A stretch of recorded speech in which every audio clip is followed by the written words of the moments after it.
Hey guys, what's up? This is Shivam Mishra. You are welcome back to the Learn Book. भारतीय संविधान के इस video में हम मूल अधिकार के कुछ प्रश्नों पर चर्चा करने वाले हैं. मूल अधिकार के ही कुछ प्रश्नों पर हमने पहले भी चर्चा की है और उसके पहले हमने भारतीय संविधान के कुछ टॉपिक्स, लगभग 6 टॉपिक्स को कवर किया है. तो अगर आपने उन वीडियोज़ को नहीं देखा है तो आप उन वीडियोज़ को भी देखिए. आइए इस वीडियो को कंटिन्यू करते हैं. पहला प्रश्न है, भारतीय संविधान में समता का अधिकार 5 अनुच्छेदों द्वारा प्रदान किया गया है. ये हैं अनुच्छेद 16 से अनुच्छेद 20, अनुच्छेद 15 से अनुच्छेद 19, अनुच्छेद 14 से अनुच्छेद 18, अनुच्छेद 13 से अनुच्छेद 17.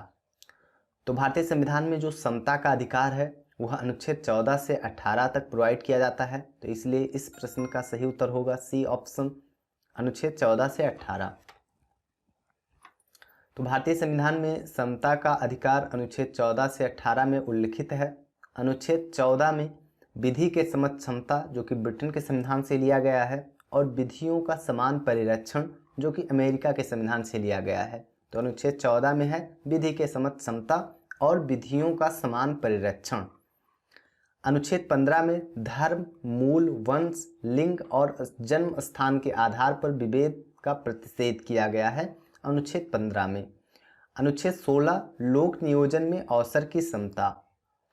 अनुच्छेद 17 में अस्पृश्यता का अंत किया गया है और अनुच्छेद 18 में सेना या विद्या संबंधी सम्मान के सिवाय और सभी उपाधियों का अंत किया गया है. तो ये सारे अनुच्छेद बहुत ही महत्वपूर्ण हैं. ये सारे अनुच्छेद सेपरेट इंडिविजुअली इन अनुच्छेदों में क्या बात कही गई है परीक्षाओं में पूछी जाती है बार बार. तो यह भी याद होना चाहिए कि ये जो इंडिविजुअली आर्टिकल्स हैं, यानी आर्टिकल 14, आर्टिकल 15, 16, 17, 18, इन अनुच्छेदों में क्या कहा गया है. अगला प्रश्न है, समानता का अधिकार संविधान के निम्न अनुच्छेदों में से किनके अंतर्गत दिया हुआ है. अनुच्छेद 14, 13, 15 या 16 में. तो देखिए, समानता का अधिकार यानी कि विधि के समक्ष समता, धर्म, मूल, वंश, लिंग और जन्म स्थान के आधार पर विभेद का प्रतिषेध, लोक नियोजन में अवसर की समता, अस्पृश्यता का अंत, सेना या विद्या संबंधी सम्मान के सिवाय उपाधियों का अंत, ये सब समता के अधिकार के अंतर्गत आते हैं और इनका उल्लेख भारतीय संविधान में आर्टिकल 14 से 18 में किया गया है. तो देखिए, इस विकल्प में आर्टिकल 14, 15, 16 ये सब समता के अधिकार के अंतर्गत ही आते हैं. अनुच्छेद 13 उसमें नहीं आता है. यानी कि 2, 3 और 4 जिस भी विकल्प में होगा वह सही होगा. तो सी विकल्प में ऐसा है, तो इसलिए इस प्रश्न का सही उत्तर होगा सी विकल्प. आर्टिकल 14 में बताया गया है विधि के समक्ष समता. आर्टिकल 15 में बताया गया है धर्म, मूल, वंश, लिंग और जन्म स्थान के आधार पर विभेद का प्रतिषेध. आर्टिकल 16 लोक नियोजन में अवसर की समता. अब देखिए, जो मौलिक अधिकार, हमें 6 प्रकार के मौलिक अधिकार भारतीय संविधान में प्रोवाइड किए गए हैं. आइए देख लेते हैं उनके बारे में कि वो किन किन आर्टिकल में दिए गए हैं. जैसे जो समता का अधिकार है वो आर्टिकल 14 से 18 तक दिया गया है. तो हमने बता दिया कि आर्टिकल 14, 15 और 17 ये सब 14 से 18 के अंतर्गत ही आते हैं. इनमें समानता का अधिकार दिया गया है. लेकिन अगर ऐसे ही पूछा जाए प्रश्न कभी कि स्वतंत्रता का अधिकार किन अनुच्छेदों में वर्णित किया गया है या धार्मिक स्वतंत्रता का अधिकार किन अनुच्छेदों में वर्णित किया गया है, तो आइए देखते हैं. समता का अधिकार अनुच्छेद 14 से 18 में है. स्वतंत्रता का अधिकार अनुच्छेद 19 से 22 में है. शोषण के विरुद्ध अधिकार अनुच्छेद 23 से 24 में है. धार्मिक स्वतंत्रता का अधिकार अनुच्छेद 25 से 28 में है. शिक्षा तथा संस्कृति का अधिकार अनुच्छेद 29 से 30 में है. अनुच्छेद 31 अब मौलिक अधिकार नहीं रहा है. अनुच्छेद 32 संवैधानिक उपचारों का अधिकार है. तो ये टोटल 6 प्रकार के अधिकार, मौलिक अधिकार भारतीय संविधान में हम लोगों को मिले हैं और ये क्रमशः अनुच्छेद वाइज हमें याद होने चाहिए कि कौन से अनुच्छेद से कौन से अनुच्छेद तक कौन सा अधिकार दिया गया है. इसके बाद में अलग अलग, पहले एक ओवरऑल ये याद हो जाए कि हाँ कौन से अनुच्छेद से कौन से अनुच्छेद तक कौन सा अधिकार है. फिर अलग अलग अनुच्छेद की, अच्छा इस अनुच्छेद में किस चीज़ की बात की गई है, कौन सी बात बताई गई है, किसका वर्णन किया गया है. जैसे जब हमने ये याद कर लिया कि जो समता का अधिकार है वो अनुच्छेद 14 से 18 में है, तो अब फिर ये भी याद हो जाएगा कि अच्छा अनुच्छेद 14 में क्या है. तो अनुच्छेद 14 में विधि के समक्ष समता है. फिर अनुच्छेद 15 में धर्म, मूल, वंश, लिंग और जन्म स्थान के आधार पर विभेद का प्रतिषेध है। अनुच्छेद 16 लोक नियोजन में अवसर की समता है।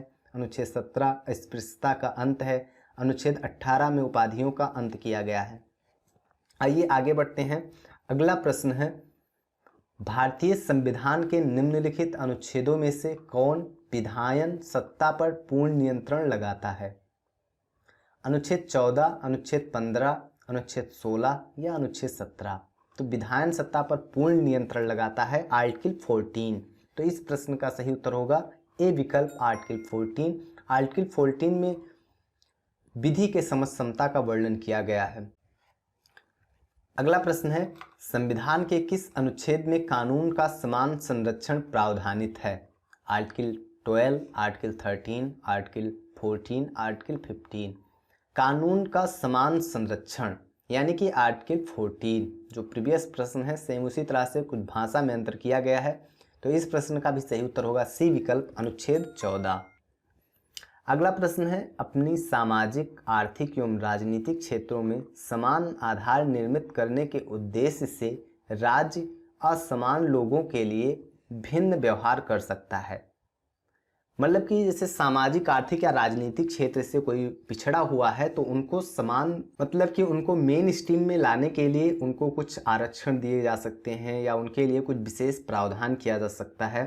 तो इसलिए यह जो कथन है यह सही है।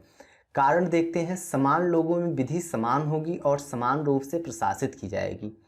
कारण भी सही है क्योंकि जब सामाजिक, आर्थिक और राजनीतिक क्षेत्र में जो लोग हैं वो असमान ना होकर के समान होंगे, मतलब उनमें कोई आर्थिक विभिन्नता या सामाजिक विभिन्नता नहीं रहेगी, तो जो विधि होगी वो समान रूप से लागू हो सकेगी और समान रूप से प्रशासित हो सकेंगे।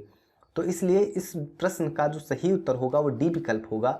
ए और आर दोनों सही हैं और ये का सही स्पष्टीकरण आर है।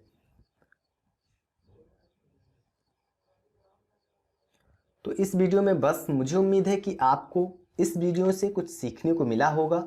अगर आप इस चैनल पर नए हों तो इस चैनल को सब्सक्राइब कर लीजिए क्योंकि भारतीय संविधान के इसी तरह के वीडियोज़, बहुत सारी वीडियोज़ इस चैनल पर अवेलेबल होने वाले हैं। तो इस वीडियो में बस, अगले वीडियो में हम आपसे फिर मिलते हैं। तब तक के लिए नमस्कार।